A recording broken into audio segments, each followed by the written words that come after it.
The other day I was reading an academic debate about who was the greatest American author, and all the usual suspects came up, and one of the people that a lot of the academics were making a case for was Mark Twain. And as I read this, and they were talking about why, in terms of his voice, of the American voice and his storytelling, and the fact that Twain took on some of our deepest American issues, some of our deepest American challenges, and he shed light in them in ways that are just as pertinent today as they were when he wrote those. And when I was reading this, I thought about the idea that we almost didn't get Mark Twain.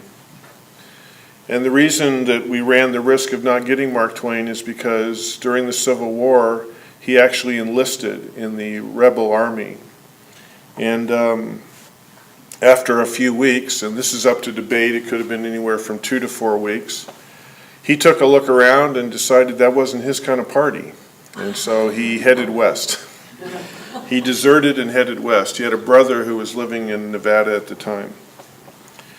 Now, was it because Mark Twain didn't care about the causes of the Civil War or care about the conflict? Not at all. In fact, we know from his writings that he cared very deeply about the American soul, about some of the, and I'm saying this in a metaphorical term, some of the American sins and some of the things that we have to overcome and still have to overcome. He was very open about that. But it's amazing to me that Mark Twain decided to move into something else. He was Samuel Clemens at the time. And he looked out at the world, and he looked at what was happening in terms of that conflict of the Civil War. And even though he felt that those issues were important, he said to himself basically, there's got to be a different way to do this. There's got to be a different way to settle this. And he decided to go into what I would say liberation. He went to the West, and I think that the West is very interesting, this idea of moving forward, this idea of expansion, this idea of immigration, this idea of traveling forward, and saying that in order to bring some sort of sunlight, some sort of healing, some sort of transformation to old ideas, is to grab a hold of something new. And in the 19th century, actually, this wasn't a unique idea. Charles S. Braden, who is an academic and has written a lot about religious movements in America, said, in the 19th century, many American religious movements sprang up as lay movements to meet the needs of those who traditional organized churches were not adequately meeting. And what he means by a lay movement is that people began to move beyond the formal churches and ministers and all the dogma and the doctrine and started to look for other things. And the American religious landscape is full of these movements that are still with us today. And we are part of that movement, this movement. And you heard some of it this morning when I read to you what Ernest Holmes had to say. And I'm going to read the first little bit of this paragraph. He says, true healing includes the emancipation, which is a word for liberation. True healing includes the emancipation of the mind from every form of bondage through a shifted concept of God and life's meaning. See, what Ernest Holmes was saying basically, and I know, like, for example, in this room, we have these quilts that commemorate religious ideas, and these quilts are beautiful. And we want to honor the ideas that religions have come forward. But our movement is also a movement that basically says we kind of have a problem with the way that religion has shown up. And let me give you an example of what I'm talking about. And I thought about this when I thought about Mark Twain, Samuel Clemens moving from the Civil War into the West. And we know that he stepped into that place, and that's where his writing began to take root and where he began to express himself. A man who could have very easily died on a battlefield somewhere, who would later on deliver to us some of the greatest gifts that we've ever gotten. When I was just starting high school, I had just finished junior high, and it was the summer between junior high school and high school. the church that I attended at the time with my family was involved in a large association of Baptist churches. And those Baptist churches had associations with a couple of colleges. They were called Bible colleges or Christian colleges. And so back when I was a kid, when you became a teenager, when you officially went into high school, some of those colleges began to kind of actively recruit. And so I remember my parents sent me down to the Bay Area. There was a whole, busload of teenage kids, this big youth group. We went down to the Bay Area to actually go onto one of the campuses of a college down there, a Bible college, and to go in for a presentation. And so we toured around, and we saw their gymnasiums, and we saw their classes, and we saw their grounds, and they gave us lunch and all this stuff. And then they got us into a room, and there was a gentleman there who represented the college, and he was talking about how important it is to go to college and how important it is to be a well-educated Christian and all this sort of thing. And I was sitting there, and at this particular time in my life, I was starting to go through my own rebellion around religion and those kinds of things. It was just beginning to start. And I think about my own rebellion, and what I think was the basis of that rebellion was that at that particular time I really didn't see the religions that I was belonging to as being relevant in my life at that time, as being a young person in America at that time. Shifts in music, Vietnam, political awakenings, all kinds of questionings, the drug culture coming forward. And as a young person, I didn't understand how my religious ideas worked in that world. And the reason I felt that way is because I felt like there were some really good things in the world that were drawing me forward. And I'm not judging things like the drug culture or anything like that, but there was incredible shifts and changes in music. People like Bob Dylan, people like that, coming forward with new ideas. The art world was exploding, and all kinds of barriers were being broken down, and I found it to be very attractive. And what we now call the pop culture, and everything was drawing me in. And I felt like that there was something wonderful there.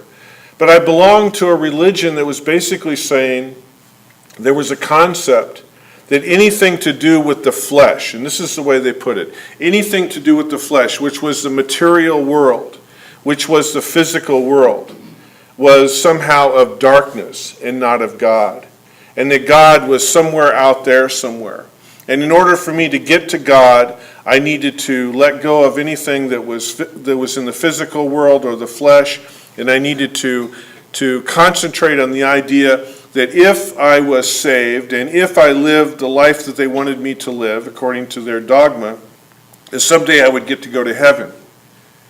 But then mixed in with all this stuff was, I was hearing ideas from the teachings of the churches I was in of things like Armageddon and the second coming and these doomsday kinds of ideas. And I felt, as being a young person, what welled up inside me was to move forward and to express and someday have a family and someday maybe get married and someday take my place out in the culture. And there were longings that welled up within me. Longings of artistic expression, longings of how I would be in the world, of what I could bring to the world. It's what we call in our teaching the divine urges began to come up within me. But somehow the teaching I was in made me feel bad about those urges, made me want to leave those urges behind. And the religion that I grew up in, used history to its own defense, and it pointed out all the horrible things that human beings had done, all the war and all the carnage and all the dark people that we all have our laundry list of those dark people from history. And there was this sense of using history almost as a battering ram to say, this is how horrible life can be, and this is the darkness that wells up, and we should aspire to somehow get through this life the best we can and then move over into the heavenly realm. But see, as a young person, when I found myself loving the music, when I found myself loving the art, when I found myself embracing the wonderful things that I saw coming forward, I was conflicted. So I go to this college, and I remember there was a whole room full of people. There were a lot of youth groups from Northern California that sent kids on this one particular day, and this guy was up there and he was talking about how, we should all want to come to this 4-year college and, of course, pay our money and all that sort of thing. And basically a recruiter. And there was a young woman in the crowd, and people were asking questions about how much it costs, and tuition, and dorms, and all that sort of thing, and the grades you had to get in, and blah, blah, blah, all that stuff. And there was a young woman who I don't know to this day, and she raised her hand, and she said, "I don't really see the point of going to college." And the gentleman was kind of taken back, and he said, "Well, what do you mean?" Because he was trying to be a smiley kind of cheerleader sales guy for a Christian college, right? And she said, if we really don't have any future, if anything that we do in this place, this planet, this life isn't really meaningful except to get to heaven, then I don't really see the point. And I sat there going, oh my God, somebody else thinks like I do. And it was completely amazing because this person, and I honestly, as someone who speaks in front of people, I feel really bad for the guy. He was in a really tough spot. And I sat there, and that was one of the defining moments in terms of a journey that I took that would go on for many, many years, and that's still going on today. The idea that when we look into a baby's eyes, when we look deep into a lover's eyes, when we look into the ceiling of the Sistine Chapel, when we read poetry, when we hear beautiful music, when we find ourselves inspired, when we wake up in the morning because there's something we really want to do, there's something we really want to accomplish, when we are led to pick up the phone and call someone who we love so much and just have a gab fest, when we want to text somebody or email somebody, or when we get up and the day is absolutely so beautiful outside of our window, and we step out there and we feel the warmth and we see the beauty of the day. It is so absolutely beautiful that it is a physical feeling. It is a physical feeling. To know that the definition of life is life. The definition, the meaning of life is life. The definition and the meaning is liberation. It is moving forward. It is knowing that whatever challenge we may be going through, and think about the life of Mark Twain, where he actually lived and he saw and he witnessed one of the darkest and most difficult times of our history. But yet, wait a minute, there is a place I can go. There is a liberation. And the thing about healing, our movement was based on healing. When you look at our ancestors, the New Thought ancestors, those lay people, and that's what they were. We were part of the American lay religious movement. What do I mean by the lay people? I mean those who were not ministers, they were not theologians. They were people who were deeply interested in religion, deeply interested in spirituality, but they could not stand the staleness that was inside the churches and the temples of the time. They could not stand the darkness. They could not stand the Calvinism. And they wanted something that was optimistic. They wanted something that to them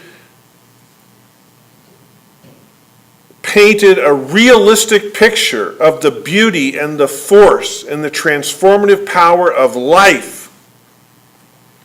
That no matter how dark things can be, and we go through dark times, we go through them collectively, we go through them individually. And there are incredible lessons in those times. There's ways that we walk away from those times with incredible insights into evolution. But the bottom line is, at the end of the day, we can move forward, and we always have. We always have. That's the very definition of healing.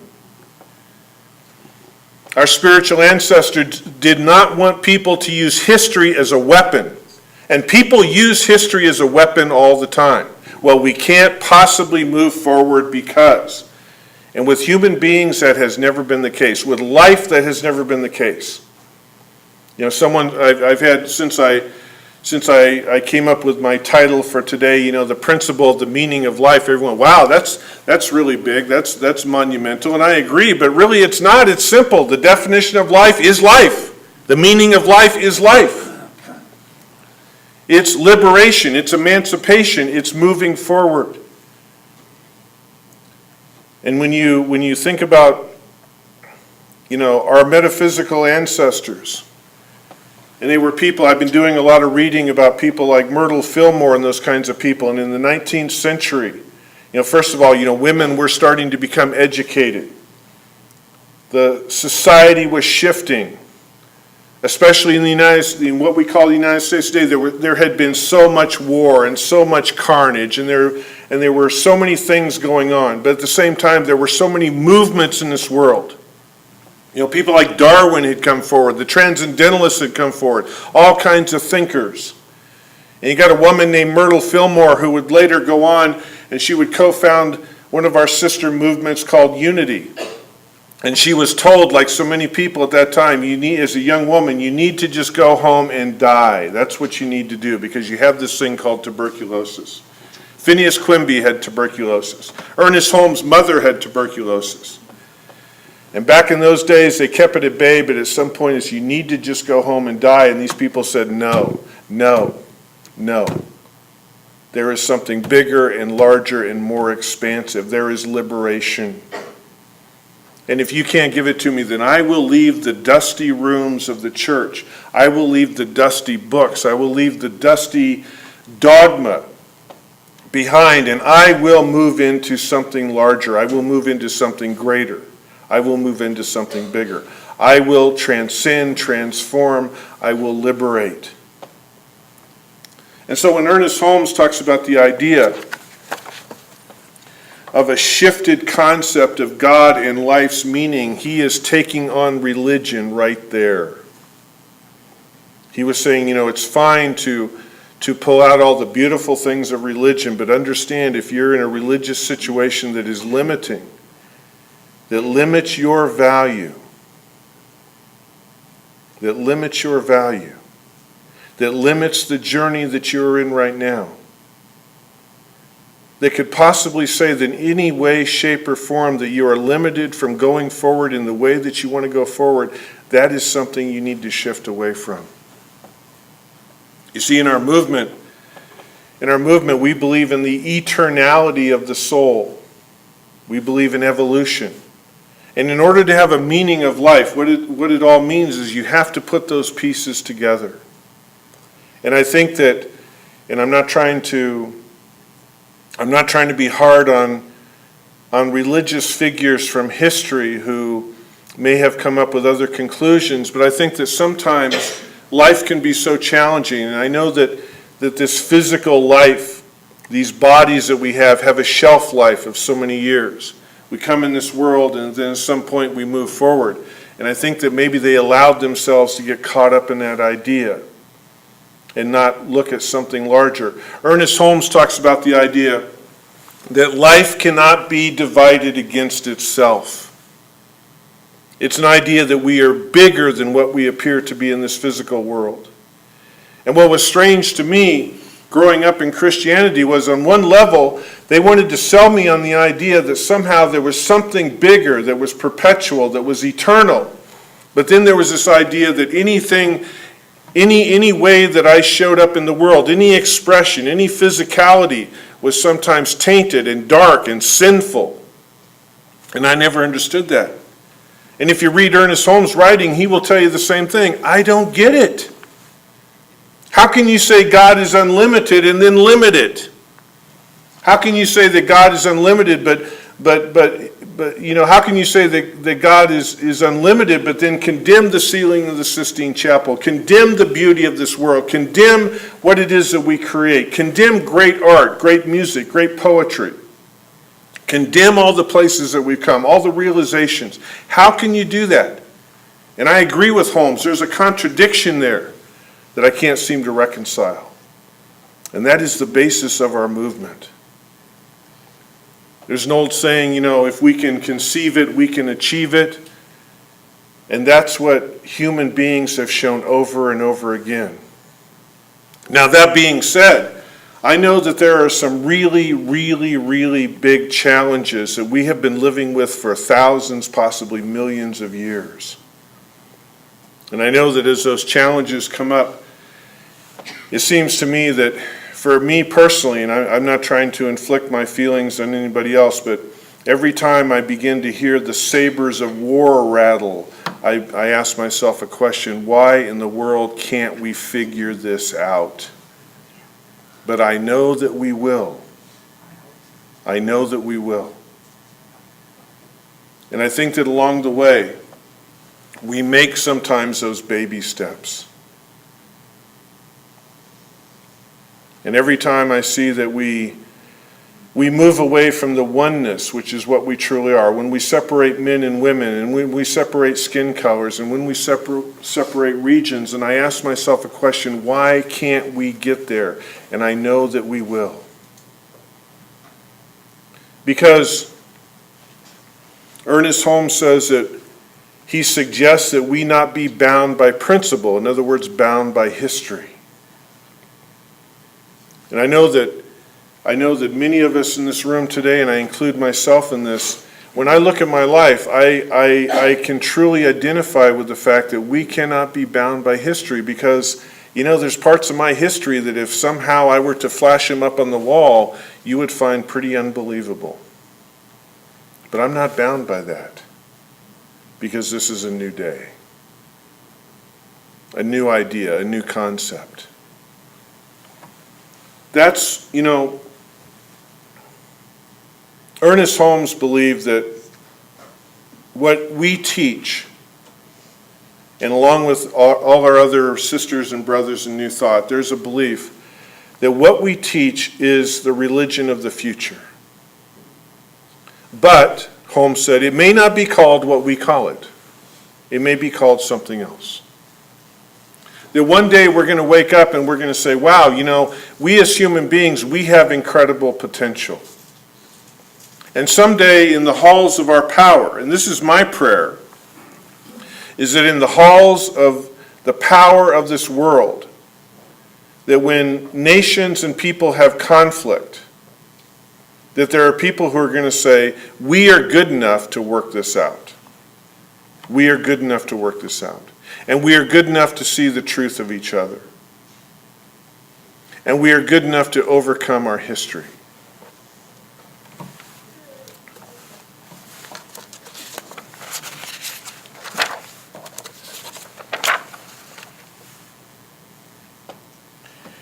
Ernest Holmes says this: a realization of the truth of our being sets us free from a fear of lack and bondage, and emancipates us from our thoughts of limitations. What our movement believes, and what I am trying to say today, is that in order to truly liberate, in order to truly grab a hold of the definition of life, which is life, that we have to be willing to move beyond our old beliefs.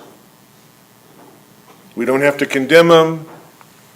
We don't have to throw rocks at them, but to simply move beyond history. Today I want to end us in a call and response, and there's a green or blue, whatever it is, piece of paper near you.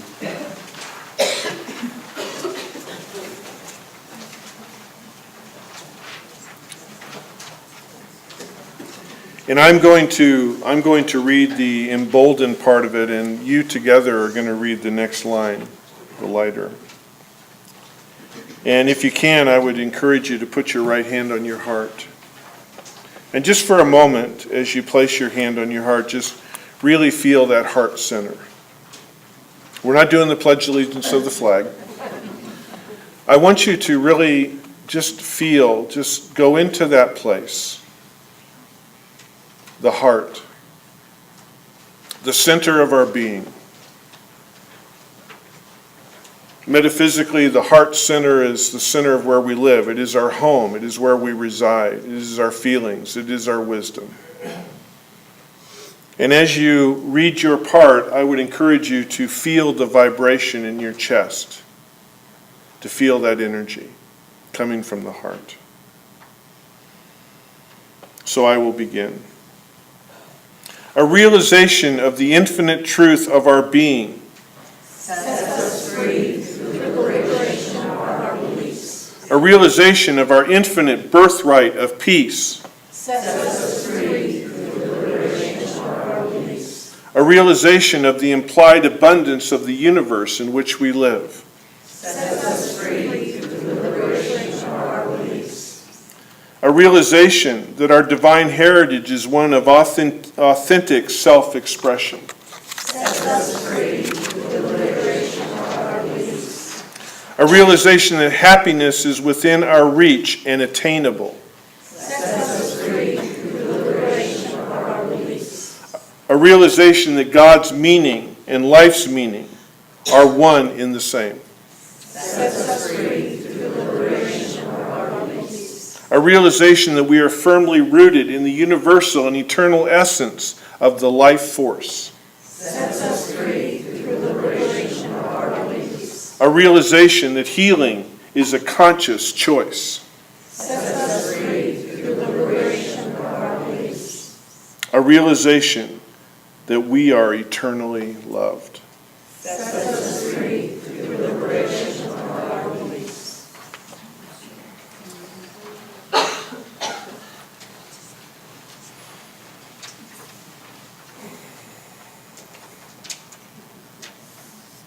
And so it is.